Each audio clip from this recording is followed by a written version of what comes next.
नमस्कार मित्रों, एवीएम के मॉड्यूल ए के टॉप 50 एमसीक्यू सेशन में आपका स्वागत है।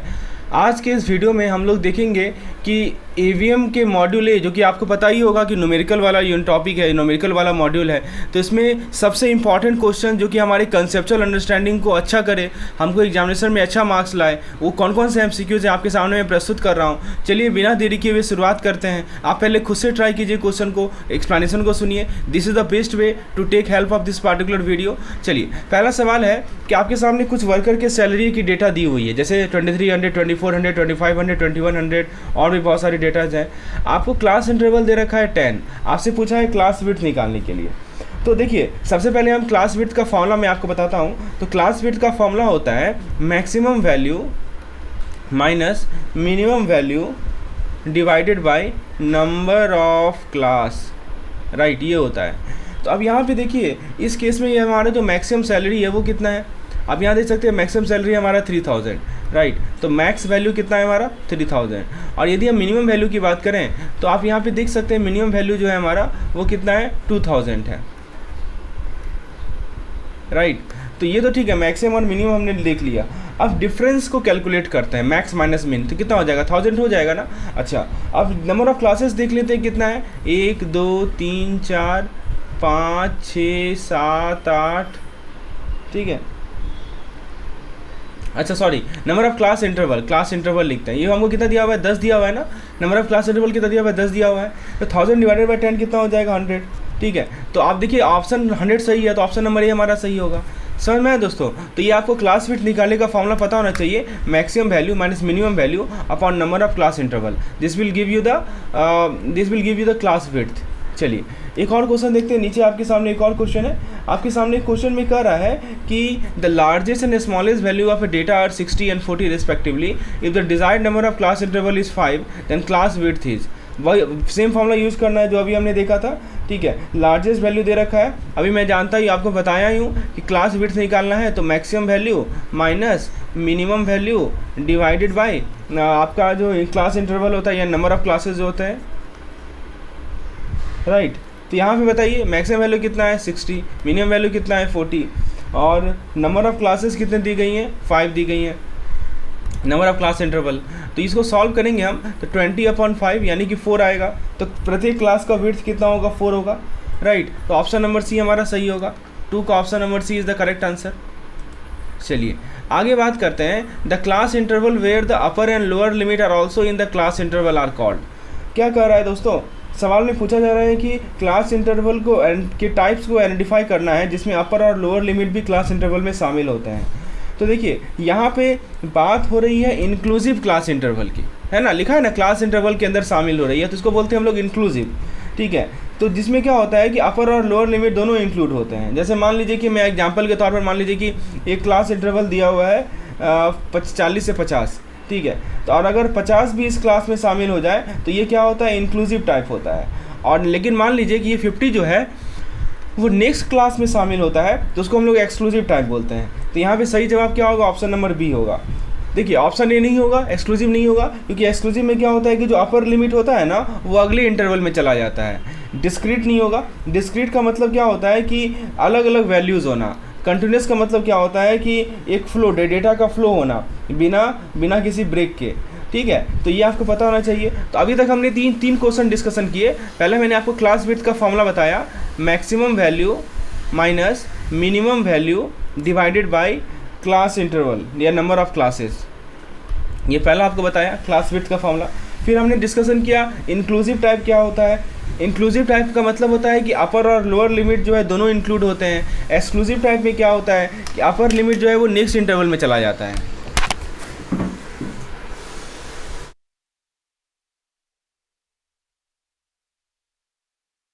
तो इंक्लूसिव और एक्सक्लूसिव में डिपेंड करता है कि हमारा जो अपर वैल्यू है, अपर लिमिट है, वो किधर है, राइट। चलिए क्वेश्चन 4 की ओर बढ़ते हैं। आपसे पूछा जा रहा है कि the type of cumulative frequencies where the frequencies are added starting from the highest class to the lowest class are called. बहुत अच्छा सवाल है, आइए इसे डिस्कस करते हैं। पूछा जा रहा है कि फ्रीक्वेंसी को क्युमुलेटिव करते वक्त अगर हाईएस्ट क्लास से लोएस्ट क्लास की तरफ ऐड किया जाए तो उस क्युमुलेटिव फ्रीक्वेंसी का टाइप क्या कहलाता है, ठीक है। देखिए सबसे पहले मैं आपको समझा दूं कि ये जो क्युमुलेटिव फ्रीक्वेंसी होते हैं ना, ये दो तरह के होते हैं, एक होता है लेस दैन क्युमुलेटिव फ्रीक्वेंसी और एक होता है ग्रेटर दैन क्युमुलेटिव फ्रीक्वेंसी। तो लेस दैन क्युमुलेटिव फ्रीक्वेंसी में क्या होता है कि फ्रीक्वेंसी को ऐड करना लोएस्ट क्लास से स्टार्ट होता है और हाईएस्ट क्लास पर ख़त्म होता है, यानी लोएस्ट से स्टार्ट होगा और ख़त्म कहाँ पे होगा, हाईएस्ट पे ख़त्म होगा, राइट। और इसके opposite greater than cumulative frequency में क्या होता है कि फ्रीक्वेंसी को ऐड करना हाईएस्ट क्लास से शुरू होता है और वो एंड होता है कहाँ पे, लोएस्ट क्लास पर, ठीक है। तो इसीलिए यहाँ पे क्या कह रहा है कि where the frequency are added from the highest class to the lowest class, तो ये हमारा ग्रेटर देन वाला केस होगा। ऑप्शन नंबर डी यहाँ पे क्या होगा, हमारा करेक्ट होगा, राइट। तो देखिए और भी ऑप्शन में क्या कर रहा है, रिलेटिव फ्रीक्वेंसी कर रहा है। रिलेटिव फ्रीक्वेंसी नहीं होता है, रिलेटिव फ्रीक्वेंसी का मतलब कि टोटल के कंपैरिजन में एक फ्रीक्वेंसी का रेशियो, यानी कि single frequency upon total frequency, ये रिलेटिव फ्रीक्वेंसी होता है। परसेंटेज फ्रीक्वेंसी भी नहीं होगा। तो ऑप्शन नंबर डी यहाँ पे करेक्ट है, ग्रेटर देन क्युमुलेटिव फ्रीक्वेंसी, ठीक है। समझ में आया दोस्तों, क्या होता है ग्रेटर देन क्युमुलेटिव फ्रीक्वेंसी, क्या होता है लेस देन क्युमुलेटिव फ्रीक्वेंसी। अगला सवाल है, आपसे पूछा जा रहा है कि the data classification which is based on variable like demand, supply, height and weight is considered as. तो उस डेटा टाइप को हम लोग क्या बोलते हैं, जो कि वेरिएबल पे बेस्ड होता है, यानी जब डेटा वेरिएबल के बेसिस पर क्लासिफाइड होता है, जैसे डिमांड, सप्लाई, हाइट और वेट, तो उस क्लासिफिकेशन को क्या कहा जाता है। आपके सामने ऑप्शन दे रखा है क्वालिटेटिव डेटा। देखिए क्वालिटेटिव डेटा में क्या होता है कि डेटा का बेस क्वालिटी या कैरेक्टरिस्टिक्स होती है, जैसे कि आपका जेंडर हो गया, जैसे कि आपका कलर हो गया। तो ये जो है ना डेटा का बेस क्वालिटी या कैरेक्टरिस्टिक्स होती है, क्या हमारी क्वालिटेटिव डेटा। नेक्स्ट ऑप्शन है क्वांटिटेटिव डेटा। क्वांटिटेटिव डेटा में क्या होता है कि डेटा जो होता है हमारा वो नंबर में होता है या मेजरेबल वैल्यूज़ के बेसिस पर होता है, जैसे कि मैं हाइट की बात करूं, जैसे कि मैं वेट की बात करूं, जैसे मैं डिमांड और सप्लाई, तो ये सब हमारे क्वांटिटेटिव डेटा में आते हैं, राइट। और यहाँ पे वही तो कर रहा है, डिमांड, सप्लाई, हाइट, वेट, ये सब के सब हमारे क्वांटिटेटिव में आएंगे। ऑप्शन बी करेक्ट होगा। अब ऑप्शन सी की बात करें तो कर रहा है टाइम सीरीज डेटा। देखिए टाइम सीरीज डेटा तब रिलेवेंट होता है जब कोई टाइम के बेसिस पर क्लासिफिकेशन होता है, तो ये तो नहीं होगा। और डिस्क्रीट डेटा भी नहीं होगा, ये नंबर्स में होते हैं। पर यहाँ पे कॉन्टेक्स्ट क्या है, कॉन्टेक्स्ट है हमारा क्वांटिटेटिव का। तो इसका सही जवाब क्या है, सही जवाब है option number B, quantitative data. चलिए अगले सवाल की ओर बढ़ते हैं। आपसे पूछा जा रहा है कि the data in which is classified और arrange by their time of occurrence such as year, monthly, week, days is called. बताइए इसको क्या बोलते हैं। तो यहाँ पे टाइम ऑफ ऑकरेंस की बात हो रही है। अगर डेटा टाइम के बेसिस पर क्लासिफाइड या अरेंज हो जाए तो उसको क्या कहा जाता है। आपके सामने ऑप्शन दिया हुआ है। पहला कह रहा है टाइम सीरीज डेटा। तो देखिए टाइम सीरीज डेटा, ऑब्वियसली उसको टाइम सीरीज डेटा ही तो कहेंगे। ऑप्शन नंबर ए करेक्ट है हमारा। तो जैसे मान लीजिए कि आपका 2021 का सेल्स डेटा है, 2022 का सेल्स डेटा है, 2023 का सेल्स डेटा है, तो ये प्रोडक्ट की मंथली सेल्स डेटा है ना, ठीक है। तो ये अब यहाँ पे देखिए हिस्टोरिकल डेटा क्या होता है। हिस्टोरिकल डेटा का मतलब होता है दोस्तों, देखिए एक चीज़ समझिए, टाइम सीरीज डेटा तो होगा। अब यहाँ पे हिस्टोरिकल डेटा को भी देखते हैं। हिस्टोरिकल डेटा का मतलब होता है कि जो पास्ट से रिलेटेड है, जैसे किसी पार्टिकुलर ईयर की परफॉर्मेंस, ये हिस्टोरिकल डेटा होगा। तो यहाँ पे टाइम बेस्ड अरेंजमेंट जो है, यहाँ पे क्या लिखा है, टाइम बेस्ड अरेंजमेंट है। टाइम बेस्ड अरेंजमेंट जो है दोनों के लिए रेलेवेंट है, चाहे वो टाइम सीरीज डेटा हो या हिस्टोरिकल डेटा हो। इसीलिए ऑप्शन डी यहाँ पे परफेक्ट होगा, both A and C is correct. चीज़ें समझ में आ रही है दोस्तों आपको। चलिए यदि चीज़ें समझ में आ रही हो तो एक लाइक जरूर कर दीजिएगा इस वीडियो को, ताकि ये वीडियो और भी लोगों तक पहुंच पाए। अब आइए एक क्वेश्चन में हम लोग डिस्कस करते हैं, बहुत इंटरेस्टिंग क्वेश्चन है।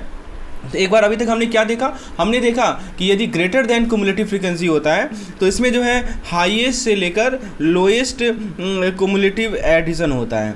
फिर हमने अभी देखा कि क्वांटिटेटिव डेटा क्या होता है, यानी डेटा जो मेजरेबल हो, जैसे हाइट और वेट, इसको क्वांटिटेटिव डेटा बोलते हैं। फिर हमने देखा कि टाइम सीरीज के बेसिस पर टाइम सीरीज डेटा और हिस्टोरिकल डेटा जो है टाइम के बेसिस पर अरेंज किया जाता है। अब आइए एक क्वेश्चन आपके सामने करते हैं। ये हमारे सैम्पलिंग से रिलेटेड एक बहुत इंटरेस्टिंग सवाल है। इसका स्टेप बाय स्टेप सॉल्व करते हैं। आपके सामने 25 ऑब्जर्वेशन दिए हुए हैं, यानी एन कितना है, 25 है। नॉर्मल डिस्ट्रीब्यूशन है, जिसका मीन दे रखा है 98.6 एक्स बार, ठीक है। इसको हम एक्स बार से डिनोट करते हैं। चलिए म्यू से भी डिनोट किया जाता है। चलिए 98.6 करते हैं। चलिए म्यू से हम डिनोट करते हैं। म्यू होता है जो नोटेशन है वही यूज़ करते हैं, 98.6। और यहाँ पे स्टैंडर्ड डेविएशन दे रखे हैं 17.2, यानी सिग्मा दे रखा है 17.2। आपको बताना है क्या प्रोबेबिलिटी है कि जो हमारा एक्स बार है वो 92 और 102 के बीच में हो। देखिए चलिए स्टेप बाय स्टेप कैलकुलेशन करते हैं। पहला काम हमारा ये होगा कि हम स्टैंडर्ड डेविएशन स्टैंडर्ड एरर निकालेंगे, तो हो जाएगा सिग्मा अपॉन रूट एन। ठीक है, इसको सिग्मा एक्स बोलते हैं, स्टैंडर्ड एरर बोला जाता है। कैसे निकालेंगे? Sigma upon root N. Sigma कितना दे रखा है इन्होंने? 17.2। रूट एन कितना हो जाएगा? 25, यानी 17.2 डिवाइडेड बाई 5। इसको सॉल्व कीजिएगा तो आपको मिलेगा 3.44। तो ये हमें स्टैंडर्ड एरर मिल गया। अब क्या करना है दोस्तों, अब जो ये 92 और 102 है ना, इसके कॉरस्पॉन्डिंग हमें जेड वैल्यू निकालना है। तो जेड कॉरस्पॉन्डिंग टू 92 क्या फॉर्मूला होता है? X minus mu upon sigma x bar, यही होता है ना। ठीक है, एक्स कितना हो गया हमारा 92, म्यू कितना हमने निकाला है, म्यू दिया हुआ है हमें 98.6 अपॉन सिग्मा एक्स बार कितना मिला है हमें 3.44। तो इसको सॉल्व कीजिए तो आपको कितना मिलेगा बताइए। इसको सॉल्व करेंगे ना आप तो आपको मिलेगा -1.72। ये तो हो गया जेड कॉरस्पॉन्डिंग टू 92। अब निकालिए जेड कॉरस्पॉन्डिंग टू 102 कितना होगा। फॉर्मूला वही यूज करना है, x minus mu upon sigma x bar. 102 minus mu, mu कितना है हमारा, म्यू हमने दे रखा है 98.6 अपॉन सिग्मा एक्स बार कितना दे रखा है 3.44। इसको कैलकुलेट कीजिए तो ये आपको मिलेगा 0.99। अब थोड़ा सा ग्राफ का यूज़ कीजिए। देखिए ये हमारा नॉर्मल डिस्ट्रीब्यूशन कर्व है, ठीक है, ये हमारा मीन है, समझिए। अब देखिए समझने का प्रयास कीजिए क्या कह रहा है क्वेश्चन। अब यहाँ पे कहीं पे माइनस है 1.72 और यहाँ पे कहीं पे आपका है 0.99। इसको मैं ऐसे शो कर देता हूँ, ठीक है। तो आपसे क्या पूछ रहा है, क्या प्रोबेबिलिटी है कि आपका जो डेटा है वो इस रेंज में फॉल करेगा, ये पूछ रहा है ना। तो आपको करना क्या है कि जो जेड ये जो -1.72 है इसके कॉरस्पॉन्डिंग आप निकाल लीजिए कि प्रोबेबिलिटी क्या होगा। कैसे निकालिएगा? तो इसके लिए आपको टेबल का यूज करना पड़ेगा और फिर ये निकाल लीजिए कि 0.99 के कॉरस्पॉन्डिंग प्रोबेबिलिटी क्या होगा। समझ रहे हैं? तो मैं आपको बता देता हूँ कितना कितना है। तो आपको क्वेश्चन में दिया रहेगा ये चीज़, आपको निश्चिंत रहना है। मैं थोड़ा सा इरेज कर देता हूँ तब कि बाकी चीज़ आपको समझाता हूँ। देखिए यहाँ पे समझिए, ये हमारा नॉर्मल डिस्टेंस कर्व है और यहाँ पे जो है हमारा ये है -1.72 और ये है 0.99 और हमें क्या बताना है, इस रेंज का एरिया कितना है। तो इसको हम नहीं कर सकते हैं इज इक्वल टू इसको दो पार्ट में डिवाइड कर सकते हैं क्या ऐसे। एक मिनट रुकिए, मैं सही से बताता हूँ। इसको मैं क्या करता हूँ कि एक बार ये एरिया निकाल लेता हूँ, ये वाला एरिया प्लस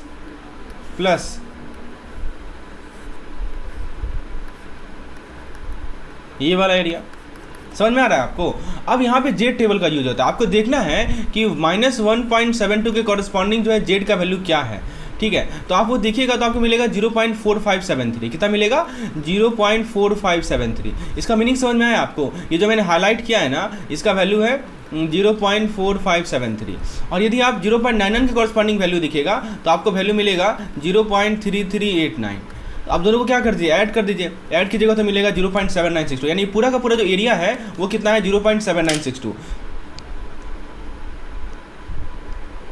तो वही हमारा आंसर होगा। देखिए दोस्तों, आपको मैं ग्राफ किस लिए बता रहा हूँ, क्योंकि ये जो हमारा टॉपिक होता है ना प्रोबेबिलिटी निकालने का, ग्राफ सबसे बेस्ट तरीका है समझने का। आपके दिमाग में आप आना चाहिए कि हम जोड़े क्यों, घटाएं क्यों नहीं, तो ग्राफ से ही क्लियर होता है ये चीज़। तो हमको जेड टेबल का यूज़, आपको इसके लिए निश्चिंत रहिए कि ये कहाँ से आया, ये कहाँ से आया, ये आपको क्वेश्चन में दिया रहेगा। आपको लिखा रहेगा corresponding to Z is equal to 1.72 probability is this much, corresponding to Z is equal to 0.99 probability is this much. लेकिन सवाल इस बात की है कि जोड़े की घटाएंगे क्या करें। समझ में आ रहा है ना? तो ये समझने के लिए आपको ग्राफ का यूज़ करना पड़ेगा। समझ में आया दोस्तों? चलिए, उम्मीद है ये क्वेश्चन आपको क्लियर हो गया होगा। हमारा मेन मकसद ये रहता है कि हम आपको एक एक क्वेश्चन को क्लियर करें ताकि एग्जामिनेशन में किसी भी प्रकार का सवाल आए उसको आप कॉन्फिडेंटली सॉल्व कर सकें। एक और क्वेश्चन आप देखिए, सेम क्वेश्चन है। देखिए इसी क्वेश्चन का दूसरा पार्ट है कि अब हमने क्या किया, यहाँ पे कितने ऑब्जर्वेशन थे, 25 ऑब्जर्वेशन थे। अब 25 को बढ़ा के हमने 36 कर दिया।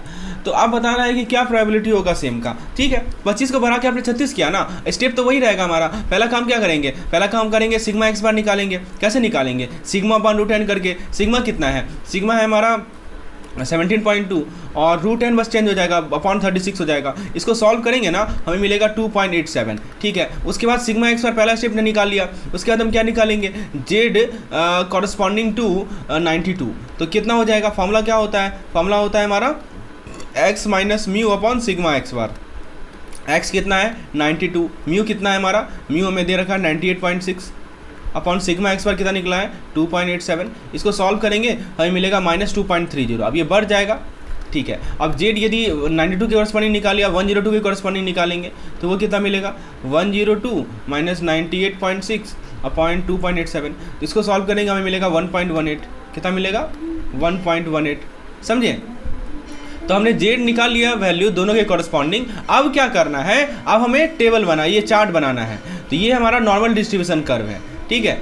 अब देखिए यहाँ पे एक वैल्यू होगा हमारा -2.30 और यहाँ पे एक वैल्यू होगा हमारा 1.18। हमें क्या करना है कि इसके बीच का एरिया निकालना है, इसके बीच का एरिया निकालना है, ये वाला एरिया निकालना है। हम क्या करते हैं, इसको कर देते हैं, इसको दो पार्ट कर देते हैं। मैं एक बार एक काम करता हूँ, जस्ट वेट अ मिनट, मैं दो कलर का यूज़ करता हूँ, ठीक है।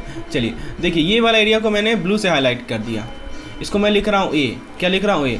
और ये जो दूसरा एरिया है उसको मैं पिंक से हाईलाइट कर रहा हूँ, इसको लिख रहा हूँ मैं बी। तो हम क्या करेंगे, ए प्लस बी निकालेंगे। अब ए कैसे निकाला जाए, ए निकालने के लिए आपको ये देखना है कि -2.30 के कॉरस्पॉन्डिंग प्रोबेबिलिटी क्या है, ठीक है। तो वो मिलेगा आपको 0.4893।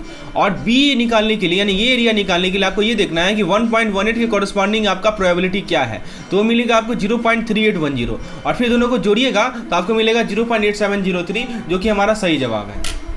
समझ में आया दोस्तों कैसे कैलकुलेट करना है। कमला जो है एक ऑडिटर है लार्ज क्रेडिट कंपनी के, और she knows that the average monthly balance of any customer is ₹112 with an standard deviation of 56। तो एवरेज मंथली बैलेंस दे रखा है इन्होंने 112। तो आप इसे क्या लेंगे, ऑब्वियसली ये हमारा मीन होगा, ठीक है। इसको आप म्यू कर सकते हैं, म्यू दे रखा है 112 और स्टैंडर्ड डेविएशन दे रखा है सिग्मा दे रखा है इन्होंने 56, ठीक है। और उन्होंने 50 रैंडमली सेलेक्टेड अकाउंट को ऑडिट किया। तो क्या प्रोबेबिलिटी है कि सैम्पल एवरेज मंथली बैलेंस जो है वो किसके कम हो, दैट शुड बी बिलो 100, ठीक है। तो 50, यहाँ पे n कितना है हमारा, n है 50, यहाँ लिखा हुआ है ना 50 रैंडमली, n हो गया 50। और आपको देखिए जो क्वेश्चन में दिया हुआ है ना उसको इस फॉर्मेट में ट्रांसफॉर्म करना है, ये पर के फिर आपको बताना है क्या प्रोबेबिलिटी है कि x जो है is below how much, I think it is कितना था 100, ठीक है। x जो है वो 100 के बिलो है, ये बताना है आपको। चलिए तो सबसे पहले स्टेप बाय स्टेप वही काम करना है हमें। सबसे पहले हमें क्या करना है कि सिग्मा एक्स बार निकालना है, स्टैंडर्ड एरर निकालना है। तो वो होता है सिग्मा अपॉन √n, सिग्मा दे रखा है 56 और √n हो जाएगा 50, ठीक है। तो लेट मी शो यू, इसको यदि आप सॉल्व करेंगे इसको, if you solve it you will get 7.920। मैं इसको चेंज कर देता हूँ ताकि क्लैरिटी से दिखे, 7.920 ये आपको मिलेगा सिग्मा एक्स बार, ओके। अब देखिए दूसरा काम क्या है कि हमें x लेस देन 100 का रहा है ना, तो z निकालना पड़ेगा कॉरस्पॉन्डिंग टू 100। z का फॉर्मूला क्या होता है, x minus mu upon sigma x bar, यही होता है ना, ठीक है। तो यहाँ पे z क्या है हमारा, ये x minus mu upon sigma x bar है। तो यहाँ पे देखिए x क्या है हमारा, तो सबसे पहले कि x तो हमारा 100 है, तो यहाँ पे 100 लिख देंगे। अच्छा म्यू कितना है हमारा, तो म्यू है हमारा 112, ठीक है। और सिग्मा एक्स बार कितना है हमारा 7.920, राइट। तो यदि आप इसको सॉल्व करेंगे ना तो इट विल गिव यू, मैं आपको बता देता हूँ, 100 माइनस 112 कितना हो जाएगा, -12 हो जाएगा, -12 अपॉन 7.920। और इसका वैल्यू जो आपको मिलेगा वो मिलेगा -1.52। आप करके देख लीजिए, यही वैल्यू मिलने वाला है -1.52। देखिए सभी क्वेश्चन में एक ही स्टेप हम लोग फॉलो कर रहे हैं। पहले हम लोग स्टैंडर्ड एरर निकालते हैं, फिर जेड निकालते हैं, और जब जेड निकल जाता है फिर हम लोग क्या करते हैं, चार्ट ड्रॉ करते हैं। तो जेड हमें मिल गया -1.52। चलिए तो इसको मैं यहाँ लिख देता हूँ, z इक्वल टू, जगह कम है इसीलिए मैं इसको इरेज कर दिया हूँ। अब देखिए पहले आप क्या करेंगे, ये नॉर्मल डिस्ट्रीब्यूशन कर्व बना लीजिए, दिमाग में ही बना लीजिए, प्रैक्टिस कीजिएगा तो दिमाग में ही बनेगा। अभी तो मैं समझाने के लिए यहाँ पे आपको बना रहा हूँ। अब -1.52 कहीं यहाँ पे होगा ना। अच्छा अब क्वेश्चन क्या पूछ रहा है कि probability z is less than, sorry probability x is less than कितना है 150 था, कितना था, okay. Probability x is less than, x bar is less than 100, और वही इसको लिख सकते हैं ना कि probability z is less than -1.52। तो बेसिकली कौन सा एरिया होगा, आप एरिया बता सकते हैं मुझे, एरिया बता सकते हैं या नहीं बता सकते, ये बताइए। देखिए साफ नहीं है कि ये वाला एरिया होगा, इस वाले एरिया की बात की जा रही है, ओके। अब आप क्या करेंगे, जेड टेबल देखेंगे, और जेड टेबल देखेंगे कि जेड टेबल से पता करेंगे कि corresponding to Z is equal to 1.52 probability क्या होता है, व्हाट इज़ द प्रोबेबिलिटी। तो z इज इक्वल टू 1.52 के लिए जो प्रोबेबिलिटी होगा, आप यदि टेबल देखेंगे सो दैट विल बी 0.4357, ये प्रोबेबिलिटी होता है corresponding to z is equal to 1.52। कितना होता है? 0.4357। ये आप ऑब्जर्व करेंगे जब आप टेबल देखेंगे तो। अब देखिए एक बात नोटिस कीजिए, मैं आपको समझाता हूँ कि ये जो एरिया है ये क्या है, 0.4357 क्या है? बेसिकली एरिया ही तो है। दिस इज़ व्हाट, ये हमारा एरिया है। कौन सा एरिया है, समझिए कौन सा एरिया है? तो ये जो एरिया है ना, मैं यहाँ पे आपको बना देता हूँ टेबल में, ये जो एरिया है वो ये वाला एरिया है जो मैं आपको ब्लू कलर से शो कर रहा हूँ, दिख रहा है ना? ये वाला एरिया है, कितना है? 0.4357। और हमको निकालना कौन सा एरिया है? ये वाला एरिया निकालना है। तो आप इसको नहीं लिख सकते हैं इज इक्वल टू, ऐसे बना लीजिए, इज इक्वल टू पूरा का पूरा एरिया माइनस, यहाँ पे बनाता हूँ, माइनस ये वाला एरिया। यदि पूरे एरिया से, आधा एरिया से यदि इतना को घटा देंगे तो ये वाला एरिया नहीं मिल जाएगा। और ये आधा का एरिया कितना होता है? ये होता है 0.5। और ये वाला एरिया कितना हमको दिया हुआ है? ये दिया हुआ है 0.4357। तो बेसिकली आपका जो वैल्यू होगा वो क्या हो जाएगा? 0.5 माइनस 0.4357, और इसका वैल्यू कैलकुलेट करेंगे तो कितना मिलेगा? 0.06443, यही आंसर होगा। अब देखिए सवाल लोगों का यही रहता है कि ये 0.5 से हमने क्यों माइनस किया? तो इसका जवाब है आपके ग्राफ में। जब तक ग्राफ का क्लैरिटी नहीं होगा तब तक आप कुछ नहीं कर सकते हैं, राइट? ग्राफ की क्लैरिटी होनी बहुत ज़रूरी है, राइट? तो 0.5 में से 0.4357 माइनस करेंगे तो आपको मिलेगा 0.0643, और वही हमारा प्रोबेबिलिटी वैल्यू होगा। अंडरस्टूड? अब देखिए एक चीज़ आप नोटिस कीजिए कि सेंट्रल लिमिट थ्योरम का कंसेप्ट आपको बताया था मैंने, जिसमें मैंने बोला था कि जो हमारा पॉपुलेशन डिस्ट्रीब्यूशन होता है वो हमारा नॉर्मल डिस्ट्रीब्यूशन के अप्रॉक्सीमेट होता है। हम लोग वही तो अप्रॉक्सीमेशन यूज़ करके इस प्रॉब्लम को सॉल्व कर रहे हैं, राइट? समझ में आया दोस्तों आपको? चलिए अब क्वेश्चन 2 की ओर बढ़ते हैं। एक और क्वेश्चन इसी में दिया हुआ है कि वही एक कमला ऑडिटर है और उन्होंने एवरेज मंथली बैलेंस निकाला कस्टमर का 112, स्टैंडर्ड डेविएशन दे रखा है 56, वही चीज़ यहाँ भी तो वही है ना। हाँ, 50 रैंडमली सेलेक्टेड अकाउंट को ऑडिट किया। What is the probability that the sample average monthly balance is between 100 and 130? अब देखिए यहाँ पे क्वेश्चन बस बदल गया है कि आपको बताना है कि Px जो है 100 और 130 के बीच में लाई करे। समझिए, मतलब कि हमने ये निकाल लिया है, क्या निकाल लिया दोस्तों? We have already calculated the sigma x bar हमने निकाल लिया, ठीक है? हमने जो है ये जेड निकाल लिया, ठीक है? जेड अभी निकालना बाकी है। पहले हमने सिग्मा एक्स बार निकाला। सिग्मा एक्स बार हमें कितना मिला था? Sigma x bar we got 7.920। अब यहाँ पे आपको निकालना है क्या प्रोबेबिलिटी है कि एक्स जो है 100 और 130 के बीच में हो। तो आप पहले क्या कीजिए कि जेड निकाल लीजिए 100 के कॉरस्पॉन्डिंग। कैसे निकालिएगा? फॉर्मूला यूज कीजिए, X bar minus mu upon sigma. X bar कितना है? 100। म्यू कितना है? म्यू हमें दे रखा है 112, ठीक है? और अपॉन सिग्मा कितना निकला है? 7.920। इसको कैलकुलेट करेंगे तो मिलेगा -1.52।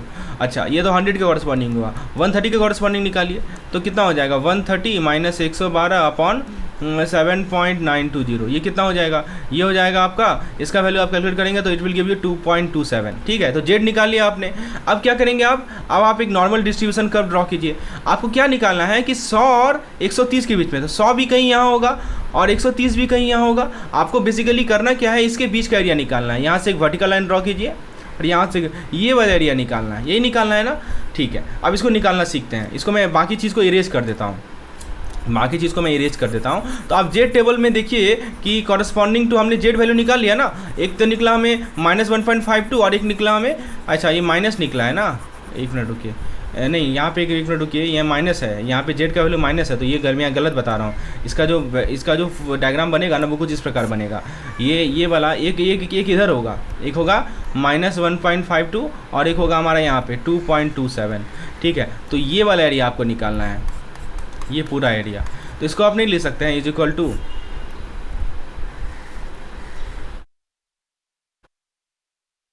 ये वाला एरिया प्लस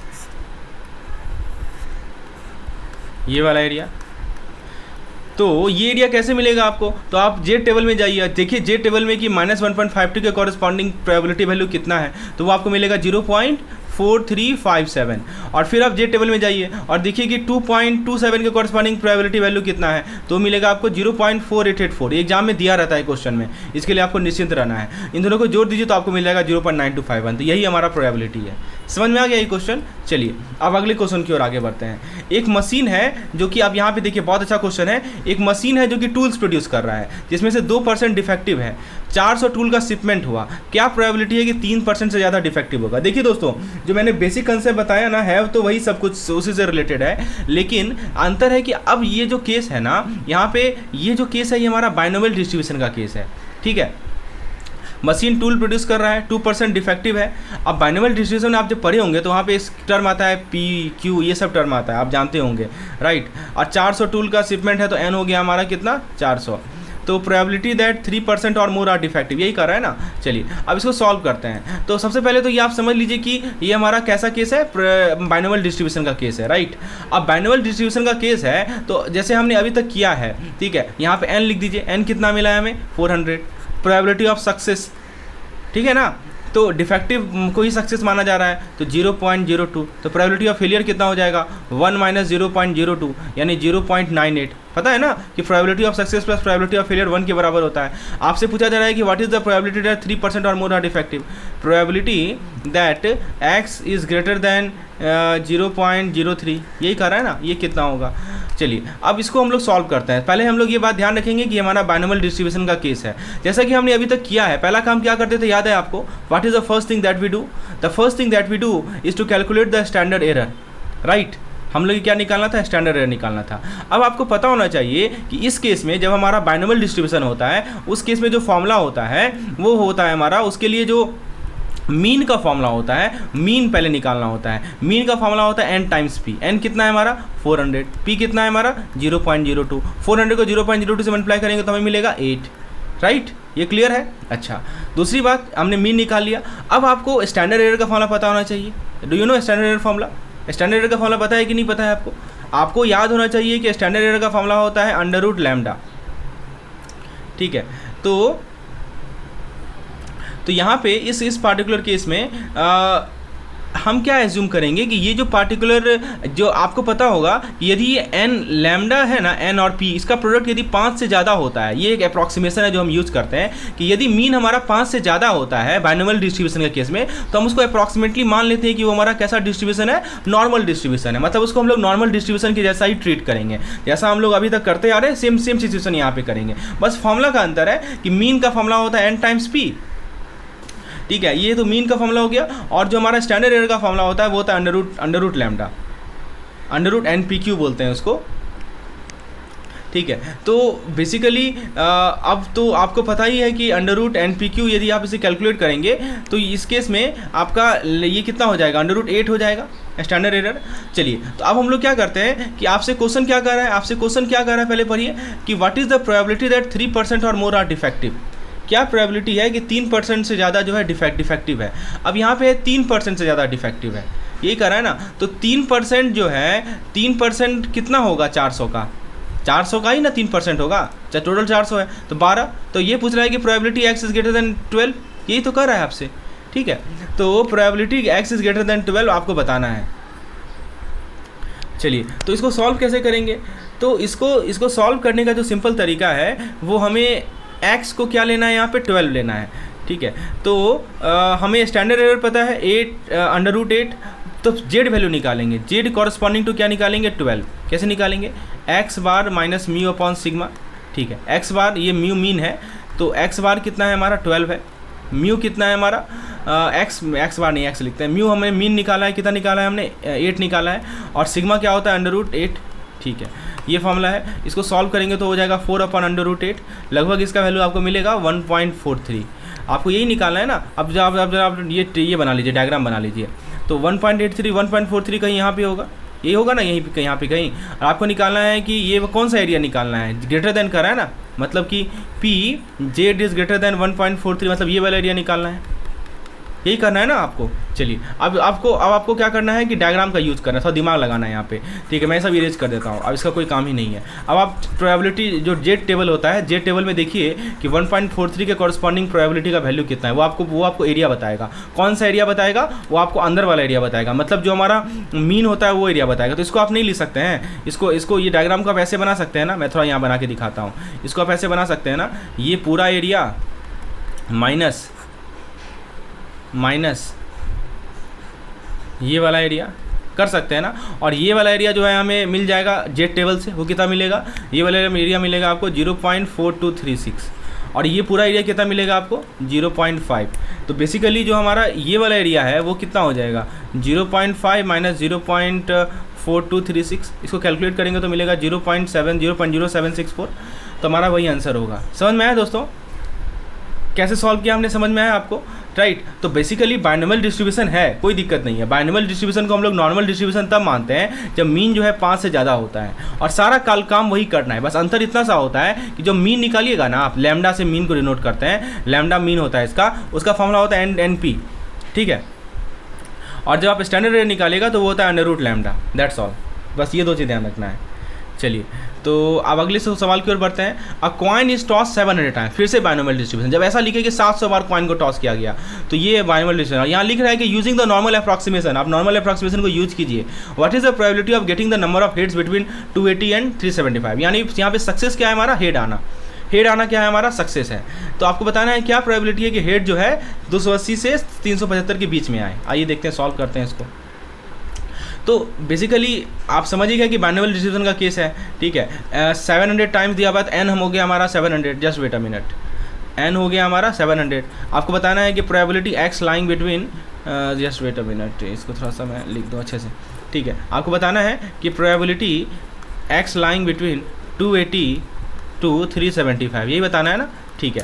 तो चलिए एक एक करके स्टेप बाय स्टेप सॉल्व करते हैं। तो पहले हमें क्या करना है, n पता है और लैम्डा निकालना पड़ेगा, वो होता है n टाइम्स p। अब p क्या होता है, probability of success. Probability of success मतलब कि हेड आने का probability, probability of getting head, यही होगा ना। अच्छा ये बताइए, हम एक बार वो कितना हो जाएगा, मान लीजिए कि एक बार हम कॉइन को टॉस करते हैं तो प्रोबेबिलिटी ऑफ गेटिंग हेड कितना हो जाएगा बताइए। देखिए 2 ही चीज़ आ सकता है, या हेड आएगा या टेल आएगा, तो डिनोमिनेटर में हम 2 लिख देंगे। और हेड आने क्या होता है 1। प्रोबेबिलिटी का फॉर्मूला आपको पता है कि नहीं पता है, क्या होता है प्रोबेबिलिटी का formula, number of favourable outcome divided by number of possible outcome. यहाँ पे पॉसिबल आउटकम 2 है और फेवरेबल आउटकम 1 है, हेड आना, तो 1/2 यानी 0.5 हो जाएगा हमारा p। और स्मॉल q क्या हो जाएगा, वो भी 0.5 हो जाएगा, माइनस करेंगे 1 से, तो ठीक है। तो लैम्डा होता है हमारा मीन, मीन का फॉर्मूला होता है n टाइम्स p, n है हमारा 700, p है हमारा 0.5, 700 का आधा कितना होगा 350, लैम्डा निकल गया ना 350। ये बातें आपको समझ में आ रही हैं। चलिए उसके बाद जो हमारा स्टैंडर्ड एरर होता है उसका फॉर्मूला क्या होता है, √NPQ, यही होता है ना, √NPQ। चलिए अब आप बोलिएगा कि पिछला क्वेश्चन में तो ऐसा नहीं किए थे हम लोग, बात वही है, ठीक है। √NPQ कहिएगा तो इसको आप ये फॉर्मूला होता है। तो n कितना है हमारा, n है हमारा 700 इंटू p कितना है हमारा, p है हमारा 0.5 इंटू 0.5। इसको सॉल्व करेंगे तो आपको मिलेगा 13.22। तो 2 चीज़ निकालना होता है, एक लैम्डा निकालना होता है, एक स्टैंडर्ड एरर नहीं, सिग्मा, हाँ ठीक है, स्टैंडर्ड एरर ये निकालना होता है, स्टैंडर्ड एरर। तो 2 चीज़ हमने निकाल लिया, तो कितना निकला 350 और ये। अब क्या करना है हमें, 2 वैल्यू दिया हुआ है, एक तो 280 दिया हुआ है, एक 375 दिया हुआ है। तो जेड कॉरस्पॉन्डिंग टू 280 निकाल लीजिए। तो 280 के लिए जेड कैसे निकालिएगा, 280 माइनस x बार, म्यू कितना है हमारा, मीन हमने निकाला है 350 अपॉन मीन है हमारा 350 अपॉन 13.22, ये निकालिए। तो ये आपको मिलेगा, दिस विल गिव यू -5.29। और एक जेड निकालिए किसके कॉरस्पॉन्डिंग, 375 के कॉरस्पॉन्डिंग, ये मिलेगा आपको 375 माइनस 350 अपॉन कितना है 13.22। तो this will give you how much, this will give you 1.89।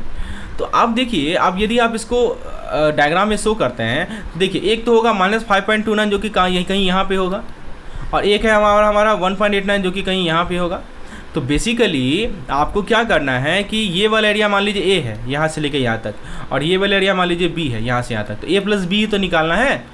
a कैसे निकालेगा, तो जेड टेबल देखिए, आपको -5.29 के कॉरस्पॉन्डिंग जेड वैल्यू मिलेगा, कितना पता है आपको, तो -5.29 के कॉरस्पॉन्डिंग जेड वैल्यू 0.5 मिलेगा। बहुत पूरा का पूरा अप्रॉक्सीमेट कर सकते हैं 0.5 से, ठीक है।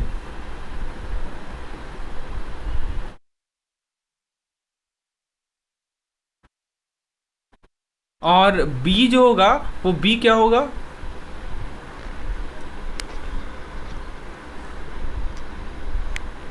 अब देखिए b जो है वो आपको 1.89 के कॉरस्पॉन्डिंग जो z का वैल्यू मिलेगा वो है 0.4706। तो ये दोनों को जोड़िएगा तो कितना हो जाएगा, 0.5 + 0.4706, ये मिल जाएगा 0.9706। राइट। तो यही हमारा आंसर होगा, ऑप्शन नंबर सी जो है हमारा करेक्ट आंसर है। समझ में आया दोस्तों? चलिए अगले सवाल की ओर बढ़ते हैं। विच of the following is a method of selecting sample from a population, यानी पॉपुलेशन से सैंपल सेलेक्ट करने के कौन कौन से मेथड होते हैं। पहला कह रहा है जजमेंट सैम्पलिंग, तो देखिए जजमेंट सैम्पलिंग, फिर कर रहा है रैंडम सैम्पलिंग, फिर कर रहा है प्रोबेबिलिटी सैम्पलिंग। तो देखिए यहाँ पे हम इसको डिटेल में समझते हैं। पहला कर रहा है जजमेंट सैम्पलिंग। जजमेंट सैम्पलिंग में रिसर्चर अपने जजमेंट या एक्सपीरियंस की बेसिस पर सैंपल सेलेक्ट करते हैं। जैसे मान लीजिए कि अगर कोई स्कूल है, अगर स्कूल में टॉपर स्टूडेंट का सैंपल चाहिए, तो प्रिंसिपल अपने जजमेंट के बेसिस पर टॉपर को सेलेक्ट करेगा, राइट। तो ये जो है ना, ये हमारा नॉन प्रोबेबिलिटी सैम्पलिंग का पार्ट है। This is a part of non probability sampling.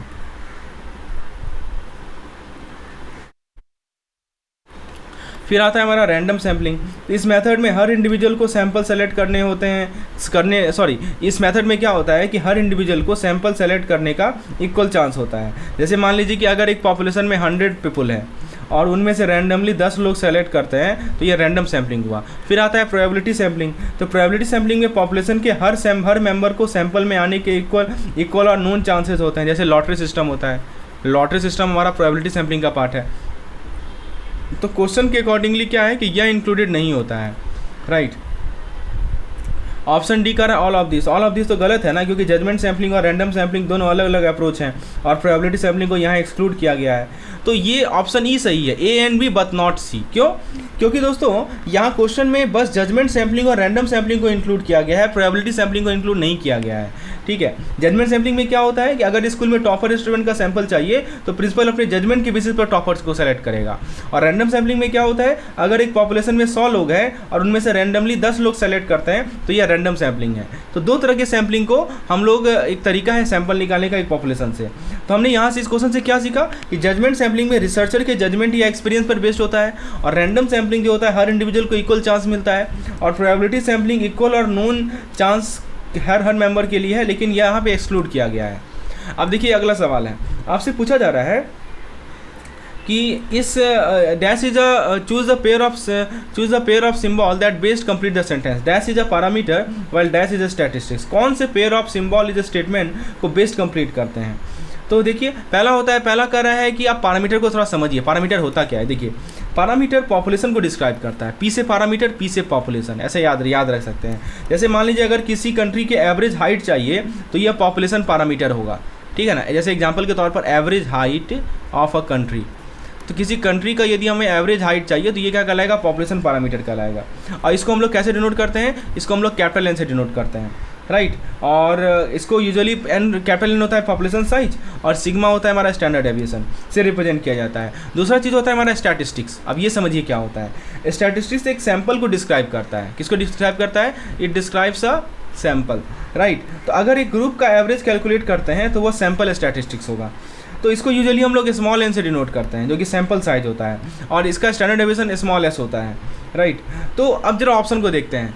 तो पहला ऑप्शन कह रहा है कि कैपिटल एन और स्मॉल एम। गलत है, क्योंकि एम जो है स्टैटिस्टिक्स के लिए कॉमनली यूज नहीं होता है। फिर कह रहा है एस एस। एक्चुअली ये सही है, क्योंकि सैंपल का स्टैंडर्ड डेविएशन के लिए एस यूज होता है। सैंपल देखिए समझिए, डैश इज अ पैरामीटर। हाँ, तो पैरामीटर क्या होता है? पॉपुलेशन होता है पैरामीटर। तो ये यहाँ पे ऑप्शन सी की बात करें तो ये भी सही है, एन और एन। कैपिटल एन क्या हो गया? Population size. स्मॉल एन क्या हो गया हमारा? स्मॉल एन हो गया सैंपल साइज। तो कैपिटल पॉपुलेशन साइज जो है वो पैरामीटर है, क्योंकि पॉपुलेशन को रिप्रेजेंट कर रहा है, और स्मॉल एन जो है हमारा, एक्चुअली यहाँ पे पता है इस क्वेश्चन में क्या हुआ है कि एक कैपिटल एस होगा, एक स्मॉल एस होगा। कैपिटल एस आपको पता है ना, कैपिटल एस होता है हमारा पॉपुलेशन स्टैंडर्ड डेविएशन, और स्मॉल एस होता है हमारा सैंपल स्टैंडर्ड डेविएशन। जो हम निकालते हैं ना, S is equal to sigma upon root N, ये पॉपुलेशन का स्टैंडर्ड डेविएशन होता है, और ये हमारा सैंपल का स्टैंडर्ड डेविएशन होता है। समझ में आया? तो बेसिकली वही तो कर रहा है ये। तो बी और सी दोनों सही है ना। तो ऑप्शन नंबर ई यहाँ पे सही होगा। B and C both are correct, but A is not correct. क्यों? क्योंकि देखिए पैरामीटर क्या होता है, स्टैटिस्टिक्स क्या होता है, इसके बारे में आपको जानकारी होनी चाहिए। चलिए अगले सवाल देखते हैं। अगला सवाल आपसे पूछा जा रहा है कि दोस्तों आपके साथ जो मैं कंटेंट शेयर कर रहा हूँ ये हमारे कैप्सूल कोर्स का पार्ट है। हमारे कैप्सूल कोर्स में आपको इस प्रकार के हर एक मॉड्यूल के इंपॉर्टेंट एमसीक्यूज मिलते हैं। उसके अलावा आपको हर एक वो कंटेंट मिलता है जो कि एग्जामिनेशन पॉइंट ऑफ व्यू से इंपॉर्टेंट है। विशेष जानकारी के लिए मुझे व्हाट्सएप कर सकते हैं इस पार्टिकुलर नंबर पर। क्वेश्चन कर रहा है कि रैंडम सैम्पलिंग में we can describe mathematically how objective our estimate are, why is this. यानी रैंडम सैम्पलिंग में हम मैथमेटिकली कैसे डिस्क्राइब कर सकते हैं कि एस्टिमेट कितना ऑब्जेक्टिव है। ऑप्शन है कि we always know that the chance that any population element will be included in the sample. देखिए इसका मतलब ये हुआ कि रैंडम सैम्पलिंग का एक की फीचर है कि पॉपुलेशन के हर एलिमेंट का सैंपल में इंक्लूड होने का चांस नोन और डिफाइंड होता है। मैं एग्जांपल लेके समझाता हूँ। मान लीजिए कि 100% है, 100% है और हम 10 का रैंडम सैंपल लेना चाह रहे हैं, तो हर एक का चांस कितना होगा, 10/100 नहीं होगा, यानी 0.1 होगा। समझ में आया? तो ये रैंडम सैम्पलिंग को मैथमेटिकली ऑब्जेक्टिव बनाता है। ये जो वर्ड लिखा है ना, मैथमेटिकली ऑब्जेक्टिव बनाना, ये सही है। फिर कह रहा है कि every sample always has equal chance of being selected. अब देखिए इसका मतलब है कि हर पॉसिबल सैंपल को सेलेक्ट होने का इक्वल चांस है। अगर हम लॉटरी सिस्टम यूज करें तो हर टिकट का चांस बराबर होगा। तो यह भी एक की फीचर है जो रैंडम सैम्पलिंग की फेयरनेस और ऑब्जेक्टिविटी को इंश्योर करता है। फिर सी कह रहा है कि all the sample are exactly the same size and can be counted. अब देखिए यहाँ ये गलत है, क्योंकि दोस्तों यह गलत है, क्योंकि सैंपल का साइज सेम होना जरूरी नहीं होता और सैंपल को काउंट करना रैंडम सैम्पलिंग की ऑब्जेक्टिविटी। यहाँ कह रहा है कि काउंटेड, हम काउंट थोड़ी करना है और ज़रूरी नहीं है कि सैंपल का साइज सेम रहे, सारे सैंपल का साइज सेम रहे। तो रैंडम सैम्पलिंग साइज पर नहीं बल्कि सिलेक्शन प्रोसेस पर फोकस करता है। समझे? सिलेक्शन प्रोसेस पे, ये नहीं कि हमका सारा सैंपल का साइज सेम हो और सबको काउंट करें। इसका रैंडम सैम्पलिंग को इससे कोई मतलब ही नहीं, क्योंकि हम लोग बात किसकी कर रहे हैं, रैंडम सैम्पलिंग की बात कर रहे हैं, राइट। तो इसीलिए हमारा ऑप्शन 4 जो है वो गलत है। आपको पता होना चाहिए ऑप्शन को एलिमिनेट कैसे किया जाता है। और जो हमारा ये MCQ सेशन होता है ना, मैं इस पर ही फोकस करता हूँ कि आप ऑप्शन को पढ़कर कैसे उसको छाटेंगे, कौन सही है कौन गलत है। और ऑप्शन डी कर रहा है नॉन ऑफ दिस, तो ये भी नहीं होगा। तो इसका सही जवाब है A and B but not C, क्योंकि आपने इस क्वेश्चन से क्या सीखा कि रैंडम सैम्पलिंग में हर पॉपुलेशन एलिमेंट का चांस नोन और इक्वल होता है। ठीक है। दूसरा आपने ये सीखा कि चांस ऑफ इंक्लूजन हमेशा पता होता है और प्रत्येक सैंपल का इक्वल चांस होता है सेलेक्ट होने का, लेकिन सेम साइज और काउंट करना ऑब्जेक्टिविटी डिफाइन नहीं करता। राइट, क्लियर हो गया ये कंसेप्ट आपको? रैंडम सैम्पलिंग से रिलेटेड पॉइंट था। देखिए इसी प्रकार के सवाल पूछे जाएंगे ना, विच of the following statement regarding random sampling is not correct. पहला ऑप्शन दे देगा कि हर पॉपुलेशन एलिमेंट का चांस नोन और इक्वल होता है। अब आप बोलिएगा अरे ये क्या पूछ दिया, अरे कुछ नया तो नहीं पूछा, हमने तो ऑलरेडी पढ़ रखा है ना कि हाँ रैंडम सैम्पलिंग में हर पॉपुलेशन एलिमेंट का चांस नोन और इक्वल होता है। फिर इंक्लूजन का चांस हमेशा पता होता है, प्रत्येक सैंपल का इक्वल चांस होता है सिलेक्शन का, वही तो लिखा है यहाँ पे।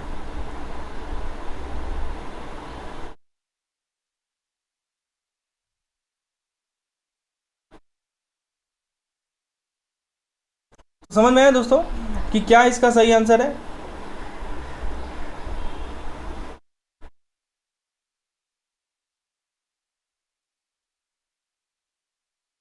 अगले सवाल की ओर बढ़ते हैं। अगला सवाल है question number 4। Suppose you are performing stratified sampling on a particular population and have divided it into strata of different size, how can you now make your sample selection. अब ये क्वेश्चन देखिए स्ट्रैटिफाइड सैम्पलिंग पे है। आइए दोस्तों आपके लिए मैं सिंपल भाषा में समझाता हूँ, आपको कभी कोई दिक्कत नहीं आएगी। आप एक पॉपुलेशन को अलग अलग स्ट्रैटा में डिवाइड करते हैं और उनका साइज अलग अलग है। कोई बड़ा साइज का पॉपुलेशन सैंपल है, कोई छोटा साइज का सैंपल है, कोई उससे भी छोटा साइज का सैंपल है, आपने स्ट्रैटा में डिफाइन किया। अब आप सैंपल कैसे सेलेक्ट करेंगे? पहला ऑप्शन कह रहा है select at random and equal number of element from each stratum. फिर कह रहा है कि draw equal number of element from each stratum and weight the result. फिर सी कह रहा है कि draw number of element from each stratum proportional to their weight in the population. ठीक है। ऑप्शन ए कर रहा है कि select at random equal number of element from each stratum. इसका मतलब समझिए, इसका क्या मीनिंग कर रहा है, लेट्स ट्राई टू अंडरस्टैंड। सी ये कह रहा है कि इक्वल नंबर का सिलेक्शन स्ट्रैटा के साइज को कंसिडर नहीं करता, इसलिए ये अप्रोच बायस्ड हो सकती है। मैं एग्जांपल लेके समझाता हूँ। जैसे मान लीजिए कि अगर एक स्ट्रैटा में 100 लोग हैं, 100% are there in stratum. Stratum समझते हैं कि नहीं समझते हैं? एक पार्टिकुलर हिस्से में जिसको आप डिवाइड करते हैं ना, उसको स्ट्रैटम कहा जाता है। क्या कहा जाता है? स्ट्रैटम। तो 100% मान लीजिए एक स्ट्रैटम में है, ये स्ट्रैटम में एक मान लीजिए, और दूसरे स्ट्रैटम में मान लीजिए 500 लोग हैं, 500 पर्सन है। क्या कर रहा है? Select at random and equal number of element from each stratum. अब तो इक्वल सिलेक्शन यहाँ पे डिस्प्रपोर्शनेट नहीं हो जाएगा, राइट? तो ये तो नहीं होगा, बाइसनेस यहाँ पे आ गया है क्योंकि ज़्यादा ये होगा। फिर कर रहा है ऑप्शन भी कर रहा है कि draw equal number of element from each stratum and weight the result. क्या मतलब हुआ? यह अप्रोच यूजफुल है अगर हर स्ट्रैटम का वेट अलग अलग हो और आप रिजल्ट को एडजस्ट करते हैं, तो ये सही है। फिर कह रहा है कि draw number of element from each stratum proportional to their weight in the population. ठीक है, यह सबसे फेयर मेथड है क्योंकि यह स्ट्रैटा के साइज को कंसीडर करता है और इंश्योर करता है कि हर स्ट्रैटम रिप्रेजेंट हो। अगर एक स्ट्रैटम पॉपुलेशन का 20% है तो उसका सैंपल भी 20% होना चाहिए। ऑप्शन डी कह रहा है A and B ओनली। गलत है, बी एंड सी ओनली, ये सही है। ये दोनों मेथड स्ट्रैटा के वेट और फेयरनेस को कंसीडर करते हैं, ठीक है। तो इसीलिए हमारा ऑप्शन नंबर ई यहाँ पे क्या है, सही है, B and C only is correct one, right. चलिए अब हम आगे बढ़ते हैं, क्वेश्चन नंबर 5 में बढ़ते हैं। In which of the following situation would you use S X, इसको मैं ऐसे लिखता हूँ, एस एक्स बराबर S upon root N. Actually यहाँ पे क्या हुआ है कि कॉपी करते वक्त ये फॉर्मूला चला गया है, मतलब वही सवाल है, इस फॉर्मूले को कब यूज करते हैं। पहला कह रहा है कि sampling is from an infinite population. Infinite population के केस में रिप्लेसमेंट का कंसेप्ट इरेलीवेंट हो जाता है, राइट। जैसे मान लीजिए अगर हम एक लेक से एक लेक है, क्या है, लेक है, और उस लेक से हम फिश के सैंपल लेते हैं, तो पॉपुलेशन वर्चुअली इन्फाइनाइट मान सकते हैं, तो फॉर्मूला तो सही है ना। फिर कह रहा है sampling is from a finite population with replacement. अब देखिए रिप्लेसमेंट के साथ क्या होता है कि हर सिलेक्शन इंडिपेंडेंट होता है। रिप्लेसमेंट के साथ जितने भी सिलेक्शन होते हैं वो क्या होते हैं, इंडिपेंडेंट होते हैं, स्वतंत्र होते हैं, राइट, क्योंकि आपने एक फिर से रिप्लेस कर दिया ना, तो फॉर्मूला यहाँ पे अप्लाई होता है, ठीक है। फिर कह रहा है कि sampling is from a finite population without replacement. अब समझिए विदाउट रिप्लेसमेंट में क्या होता है कि सैंपल साइज पॉपुलेशन के साइज पर डिपेंड करता है और यह फॉर्मूला एप्लीकेबल नहीं होता है। तो आपको पता होना चाहिए ये जो फॉर्मूला हम यूज़ कर रहे हैं एस एक्स बराबर एस अपॉन रूट एन, इसमें विदाउट रिप्लेसमेंट में आपने रिप्लेस नहीं किया तो ये फॉर्मूला लागू नहीं होगा। इसलिए सही जवाब क्या है, A and B only, option number D is the correct one, right. तो अभी हमने दो तीन कंसेप्ट सीखा, वो मैं आपको समझा देता हूँ। पहले मैंने आपको ये समझाया कि यदि हमारा स्ट्रेटिफाइड सैम्पलिंग होता है तो स्ट्रेटिफाइड सैम्पलिंग में equal number of strata from with weighted result, ये सबसे बेस्ट तरीका होता है, राइट, ये this is the best way. उसके बाद हमने ये देखा कि proportionate selection to strata size, वो भी बेस्ट है। और हमने ये देखा कि जो हमारा फॉर्मूला होता है S X is equal to S upon root N, वो वैलिड होता है इनफाइनाइट पॉपुलेशन के लिए और फाइनाइट पॉपुलेशन विथ रिप्लेसमेंट के लिए, याद रहेगा आपको। चलिए, the dispersion among sample means is less than the dispersion among sampled item themselves because, ठीक है। तो देखिए क्या कर रहा है कि सैम्पल मीन के डिस्पर्सन हमेशा सैम्पल्ड आइटम के डिस्पर्सन से कम होते हैं, ऐसा क्यों होता है। पहला कर रहा है कि इस sample is smaller than the population from which it is drawn, option A कर रहा है। तो यह गलत है क्योंकि सैम्पल साइज छोटा होने से डिस्पर्सन डायरेक्टली अफेक्ट नहीं होता है। फिर बी कर रहा है कि very large value are average now and very small value are average up. तो ये सही बात है क्योंकि सैम्पल मीन कैलकुलेशन में एक्सट्रीम वैल्यू एवरेज हो जाती हैं जो ओवरऑल डिस्पर्सन को कम कर देती है। मैं एग्जांपल के समझाता हूँ। जैसे मान लीजिए कि हम सैलरी का एग्जांपल लेते हैं, जिसमें कुछ लोगों का सैलरी 50,000 है और कुछ लोगों का सैलरी मान लीजिए 5 लाख है। तो सैम्पल मीन क्या होगा, इन एक्सट्रीम को बैलेंस कर देगा ना, समझ में आ रहा है। इसलिए कहा जाता है कि the dispersion among sample mean is less than the dispersion among the sampled item, क्योंकि बहुत सा लार्ज वैल्यू एवरेज ऑन हो जाते हैं और छोटा वैल्यू भी एवरेज अप हो जाता है। जैसे मैंने आपको एग्जांपल बताया, किसी का सैलरी 50,000 है, किसी का सैलरी 5 लाख है। आप जब सैंपल निकालेंगे ना तो बीच में आएगा, तो जो एक्सट्रीम वैल्यू है वो क्या हो जाता है, एवरेज हो जाता है। फिर ऑप्शन 3 कह रहा है कि the sample item are all drawn from the same population. यह सही लगता है, लेकिन यह रीजन डिस्पर्सन के कम होने का डायरेक्टली रीजन नहीं है। यहाँ पे क्या कह रहा है, डिस्पर्सन क्यों कम हो रहा है। डिस्पर्सन समझते हैं ना, डेटा के बीच वेरिएबिलिटी। और डी क्या कर रहा है, डी कह रहा है कि नन ऑफ दिस भी नहीं होगा। इसका सही जवाब है बी एंड सी, ठीक है। चलिए अब हम लोग आगे बढ़ते हैं। Suppose that population with N is capital N is equal to 144 has M is equal to 24, what is the mean of the sampling distribution of the mean of sample of size 25। बहुत अच्छा सवाल, इसको समझने का प्रयास कीजिए दोस्तों। एक पॉपुलेशन है जिसमें कैपिटल एन दे रखा है 144, इसका अब ये बोलेंगे एम क्या है, ठीक है। देखिए ये पॉपुलेशन का पैरामीटर है, ये भी पॉपुलेशन का पैरामीटर है। ये आपका समझ लीजिए, ये आपका स्टैंडर्ड डेविएशन है, ठीक है। एक्चुअली ये एम नहीं होगा, ये आपका होना चाहिए एस होना चाहिए। अच्छा नहीं, एक मिनट रुकिए, ये क्या है, चलिए एस होगा। और सैम्पल साइज दे रखा है कितना 25, यानी एन दे रखा है 25। तो अब मीन, अच्छा ये मीन है, एक मिनट रुकिए, ये जो है मीन है, ये क्या है, मीन है, एस नहीं है, मीन। एम मतलब मीन हुआ, ठीक है। 24 दिया हुआ है, तो आपको बताना है कि सैम्पलिंग डिस्ट्रीब्यूशन का मीन क्या होगा। आइए देखते हैं। तो सबसे पहले ये समझिए कि sampling distribution of the mean, तो पॉपुलेशन मीन और सैम्पलिंग डिस्ट्रीब्यूशन का मीन क्या होता है, हमेशा सेम होता है। याद रखिएगा कि सैंपल का जो मीन होता है, यही हमारा सेंट्रल लिमिट थ्योरम कहता है कि अप्रॉक्सीमेट कर सकते हैं, सैंपल का mean is equal to population का मीन, ठीक है। तो ये हमारा 24 नंबर आंसर सही होगा, ऑप्शन नंबर ए सही होगा, राइट। तो याद रखिएगा कि डिस्पर्सन कम होता है क्योंकि एक्सट्रीम वैल्यू एवरेज हो जाती है, और सैम्पलिंग में हमेशा पॉपुलेशन मीन के बराबर होता है। याद रखिएगा, सैंपल का मीन पॉपुलेशन मीन का बराबर होता है। अगला सवाल है, the central limit theorem assures that sampling distribution of the mean is always normal. Option A कह रहा है ऑलवेज नॉर्मल, गलत है, क्योंकि छोटी सैंपल साइज पर डिस्ट्रीब्यूशन हमेशा नॉर्मल नहीं होता है, क्योंकि राइट हमेशा नॉर्मल नहीं होता है, ये सैंपल साइज छोटा होगा तब नहीं होगा। फिर कह रहा है is always normal for large sample size, हाँ ये सही है। सेंट्रल लिमिट थ्योरम ये कहता है कि यूजुअली एन यदि हमारा 30 से ज़्यादा हो ना, तो उस केस में डिस्ट्रीब्यूशन नॉर्मल बन जाता है, चाहे पॉपुलेशन का ओरिजिनल डिस्ट्रीब्यूशन कैसा भी हो। फिर कह रहा है approaches normality as sample size increase. यह क्लोज है लेकिन एग्जैक्ट आंसर नहीं है, राइट क्लोज है ये ऑप्शन, लेकिन एग्जैक्ट आंसर ये नहीं है हमारा। और डी कह रहा है कि appear normal only when an is greater than 1000, ये भी गलत है। सेंट्रल लिमिट के लिए 1000 का रूल नहीं है, सिर्फ लार्ज एनफ कहना जरूरी है। तो याद रखिएगा, ये बहुत इंपॉर्टेंट पॉइंट है जो कि आपको समझ में आना चाहिए। चलिए अगला सवाल देखते हैं। एक पॉपुलेशन में सैंपल लिए गए, ठीक है, जब सैंपल साइज 25 था, देखिए लिखा है ना सैंपल साइज 25 था, यानी एन इक्वल टू 25 था, तो स्टैंडर्ड एरर जो एसएक्स निकाला गया वो निकला 20, ठीक है। और जब सैंपल साइज 100 हो गया, जब ये n1 मान लेते हैं, जब n2 जो है हमारा 100 हो गया, जब n2 100 हो गया तो sx निकला हमें 10, देखिए लिखा हुआ है 10। चलिए अब सवाल है कि अगर सैंपल साइज को क्वाड्रपल किया जाए, the quadrupling of the sample size ने क्या किया, अब देखिए क्वाड्रपल नहीं हुआ, 4 टाइम्स हुआ ना, तो ये हाफ हो गया, तो क्वाड्रपलिंग हो रहा है सैंपल साइज का, तो क्या हो रहा है कि तो इसका इफेक्ट क्या होगा। ऑप्शन ए कह रहा है कि हमेशा, तो सवाल है कि we can conclude that the increasing sample size is always cost effective, ये गलत है। सैंपल साइज बढ़ाने पर क्या होता है, ऑब्वियस सी बात है, एस एक्स होता है एस अपॉन रूट एन होता है ना, सिग्मा अपॉन रूट एन। अब ये ऑब्वियस सी बात है, यदि आपका एन बढ़ेगा ये घटेगा, राइट। तो कह रहा है कि हमेशा आप सैंपल साइज बढ़ाइए तो कॉस्ट इफेक्टिव होगा। अब ये गलत है, सैंपल साइज बढ़ाने पर एस एक्स तो कम होता है ना, सैंपल साइज बढ़ाने पर एस एक्स कम होता है, लेकिन रिटर्न डिमिनिशिंग हो जाती है। फिर कह रहा है समटाइम्स कॉस्ट इफेक्टिव, तो ये भी गलत है, क्योंकि सैंपल साइज बढ़ाकर कॉस्ट ज़्यादा होती है और एस एक्स से रिडक्शन का बेनिफिट लिमिटेड होता है।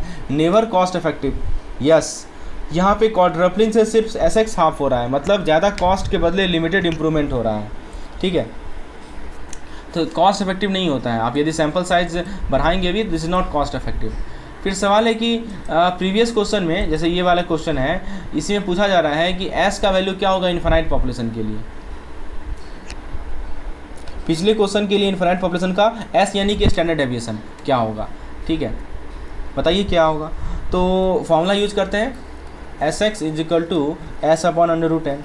अब आपको दिया हुआ है कि एन जब हमारा 25 है तो एस एक्स है 20, ठीक है, एन जो है हमारा 100 है तो एस एक्स है 10, ठीक है। तो आपको बताना है कि एस का वैल्यू बताना है।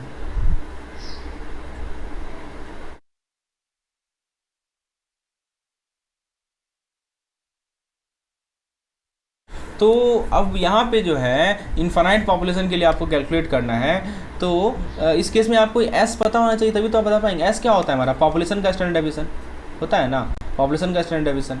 तो पॉपुलेशन का स्टैंडर्ड डेविएशन है और finite population multiplier, I think it not be use. चलिए तो इसके लिए यदि कैलकुलेट करें तो 20 is equal to S upon under root N, तो 20 into 5 is equal to S, H कितना मिल जाएगा, 100 मिल जाएगा ना, ये पॉपुलेशन का स्टैंडर्ड, तो इसी को आप पुट कर दीजिए 100 अपॉन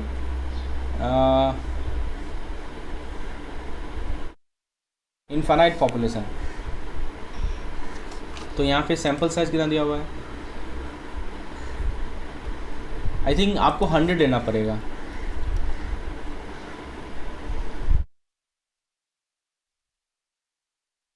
तो पॉपुलेशन का जो स्टैंडर्ड डेविएशन है वो हमारा कितना निकल रहा है, 100 निकल रहा है। This is our answer, option number D is the answer. आपसे पॉपुलेशन का स्टैंडर्ड डेविएशन यहाँ पूछा जा रहा है, ठीक है। द फाइनाइट पॉपुलेशन मल्टीप्लायर, जिसको FPM बोलते हैं, इसका फॉर्मूला होता है under root capital N minus small n upon under root N minus 1, ये होता है। तो ये does not have to be use when the sampling fraction is, बताइए कब ये यूज़ नहीं करना है, जब सैम्पलिंग फ्रैक्शन क्या हो। ऑप्शन नहीं कर रहा है ग्रेटर देन 0.05, तो ये गलत है, क्योंकि फाइनाइट पॉपुलेशन मल्टीप्लायर का यूज़ तब भी जरूरी होता है जब सैम्पलिंग फ्रैक्शन 0.05 से ज़्यादा हो। फिर कह रहा है ग्रेटर देन 0.50, यह भी गलत है। फाइनाइट पॉपुलेशन मल्टीप्लायर का यूज़ सैम्पलिंग फ्रैक्शन के साइज पर डिपेंड करती है और यह तभी लगता है जब सैम्पलिंग फ्रैक्शन 0.5 से ज़्यादा हो। ऑप्शन सी कह रहा है लेस देन 0.5, ये भी गलत है। सैम्पलिंग फ्रैक्शन छोटा होने पर भी फाइनाइट पॉपुलेशन मल्टीप्लायर लगता है। फिर कह रहा है ग्रेटर देन 0.90, यह गलत है। तो ऑप्शन डी कह रहा है नन ऑफ दिस। तो याद रखिएगा फाइनाइट पॉपुलेशन मल्टीप्लायर का यूज़ कभी भी नहीं छोड़ा जा सकता अगर आप फाइनाइट पॉपुलेशन से सैंपल ले रहे हैं तो।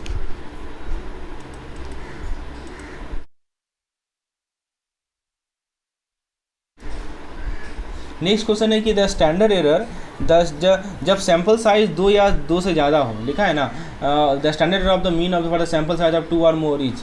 जब सैंपल साइज 2 या ज़्यादा हो तब स्टैंडर्ड एरर ऑफ मीन का क्या रिलेशन होता है पॉपुलेशन के स्टैंडर्ड डेविएशन के साथ। तो ऑप्शन ए कह रहा है always greater than the standard deviation of the population, गलत है। स्टैंडर्ड एरर कभी भी पॉपुलेशन स्टैंडर्ड डेविएशन से ज़्यादा नहीं होता है जब सैंपल साइज 2 या उससे ज़्यादा हो। बी कह रहा है कि greater than the standard deviation of the population, generally greater than, ये भी गलत है क्योंकि standard error of the mean usually population standard deviation से कम होता है। फिर कह रहा है usually less than the standard deviation of the population, ये सही बात है। जैसे जैसे सैंपल साइज बढ़ता है ना स्टैंडर्ड एरर कम होता है और पॉपुलेशन का स्टैंडर्ड डेविएशन से यूजुअली कम होता है। तो ये हमारा ऑप्शन नंबर सी क्या होगा, ये सही होगा। A border patrol check point that stop every passenger van is using, अब बताइए क्या यूज़ करता है वो। पहला कह रहा है सिंपल रैंडम सैम्पलिंग, गलत है। सिंपल रैंडम सैम्पलिंग में हर एलिमेंट को रैंडमली सेलेक्ट तरीके से चूज़ किया जाता है, तो यहाँ नहीं हो रहा है। फिर कह रहा है कि सिस्टमेटिक सैम्पलिंग, यह गलत है। सिस्टमेटिक सैम्पलिंग में एलिमेंट को एक फिक्स इंटरवल पे चूज़ किया जाता है, जैसे हर 10th एलिमेंट को। यहाँ पे सब इसको स्टॉप किया जा रहा है जो कंप्लीट एनुमरेशन को इक्वल है। फिर कह रहा है स्ट्रैटिफाइड सैम्पलिंग, तो यह गलत है। स्ट्रैटिफाइड सैम्पलिंग में पॉपुलेशन को अलग अलग ग्रुप या स्टेटा में डिवाइड किया जाता है और फिर अलग स्टेटम से सैंपल लिए जाते हैं। फिर कह रहा है कंप्लीट इनमरेशन, ये सही बात है। देखिए हो क्या रहा है कि बॉर्डर पेट्रोल चेक पॉइंट पर पैसेंजर वैन को रोका जा रहा है जो कंप्लीट इनमरेशन को दिखाता है, मतलब सबको काउंट किया जा रहा है। तो हमने अभी तक देखा एफपीएम फाइनाइट पॉपुलेशन मल्टीप्लायर और स्टैंडर्ड एरर ऑफ मीन देखा, ये 2-3 पॉइंट हमने देखे। फिर सवाल है कि in the normal distribution curve, normal distributed population, the sampling distribution of the mean is normally distributed, क्या लगता है। तो हाँ, अगर पॉपुलेशन नॉर्मली डिस्ट्रीब्यूटेड है तो सैम्पल मीन का डिस्ट्रीब्यूशन भी नॉर्मल होता है। जैसे अगर एक फैक्ट्री के product weight normal distribution follow करते हैं तो उस वेट का एवरेज भी नॉर्मल होगा। फिर कह रहा है has a mean equal to the population mean, मतलब the sampling distribution of the mean has mean equal to population mean. तो देखिए सैम्पलिंग डिस्ट्रीब्यूशन का मीन का एवरेज हमेशा पॉपुलेशन मीन के बराबर होता है। अगर पॉपुलेशन का एवरेज वेट 50 है तो सैंपल का भी एवरेज 50 ही होगा। फिर कह रहा है has a standard deviation equal to the population standard deviation, तो ये कह रहा है, तो ये देखिए यहाँ पे sigma upon √n population standard deviation है और n सैंपल साइज है। इसका मतलब है कि सैंपल साइज बढ़ने पर वेरिएशन कम होता है और हम ज़्यादा एक्यूरेट होते हैं। ऑप्शन डी का ऑल ऑफ द, तो ऑप्शन डी यहाँ पे परफेक्ट है। फिर कह रहा है कि सेंट्रल लिमिट थ्योरम के बारे में क्वेश्चन पूछ रहा है। The central limit theorem required some knowledge of the frequency distribution, तो ये गलत है। सेंट्रल लिमिट थ्योरम पॉपुलेशन के डिस्ट्रीब्यूशन की शेप पर डिपेंडेंट नहीं होता। बी कह रहा है कि permit us to use sample statistics to make inference about population parameter. देखिए बिल्कुल सही बात है, सेंट्रल लिमिट थ्योरम की वजह से हम सैम्पल मीन को यूज करके पॉपुलेशन के बारे में एस्टिमेशन कर सकते हैं। अगर हम एक सिटी के लोगों की इनकम का एवरेज निकालना चाहते हैं तो एक छोटे सैंपल का मीन यूज करके ओवरऑल सिटी का एवरेज एस्टिमेट कर सकते हैं। ऑप्शन सी कह रहा है relate the shape of the sample distribution of the mean to the mean of the sample, यह मिसलीडिंग है। सेंट्रल लिमिट थ्योरम शेप के बारे में बात करता है बट सैंपल मीन को डायरेक्टली नहीं रिलेट करता। ऑप्शन डी कह रहा है require a sample to content fewer than 30 observation, ठीक है, यह गलत है। तो ये समझ में आया आपको। When the item included in the sample are based on judgment of the individual conducting the sample is said to be, अब जजमेंट पे बेस्ड है तो क्या बोलेंगे। तो बताइए रैंडम होगा क्या, तो रैंडम सैम्पलिंग का मतलब होता है कि हर आइटम को इंडिविजुअल सेलेक्ट होने का इक्वल चांस हो, तो ये तो नहीं होगा, इसको नॉन रैंडम कहा जाएगा, जजमेंटल कहा जाएगा, जजमेंट पे बेस्ड है। तो ऑप्शन नंबर बी सही होगा। स्टैटिस्टिक्स किसका कैरेक्टरिस्टिक्स होता है, स्टैटिस्टिक्स सैंपल का कैरेक्टरिस्टिक्स होता है। ऐसे स्टैटिस्टिक्स ऐसे सैंपल, पी से पॉपुलेशन, पी से पैरामीटर। पॉपुलेशन का कैरेक्टरिस्टिक्स होता है पैरामीटर और सैंपल का कैरेक्टरिस्टिक्स होता है स्टैटिस्टिक्स, याद रखिएगा। A sampling plan that select member from population at uniform interval, तो जब भी यूनिफॉर्म इंटरवल आएगा तो उसको हम लोग बोलते हैं सिस्टमेटिक सैम्पलिंग, ठीक है, ये आपको बताना चाहिए। As a general rule it is not necessary to include a finite population multiplier in computation for the standard error of the mean when the sample size is, जब सैंपल साइज 50 से ज़्यादा होना तो आप एफपीएम का use मत कीजिए। FPM क्या होता है, finite population multiplier. The probability distribution of mean of all possible sample is known as, उसको बोलते हैं सैम्पलिंग डिस्ट्रीब्यूशन। फ्रेंड्स, ये था हमारा part 1 lecture of unit number A MCQ session. आप यदि चाहते हैं कि मैं पार्ट 2 लेक्चर भी लाऊं तो प्लीज़ यस लिखिए कमेंट सेक्शन में, मैं जल्द से जल्द आपके लिए पार्ट 2 लेक्चर लाऊंगा। धन्यवाद।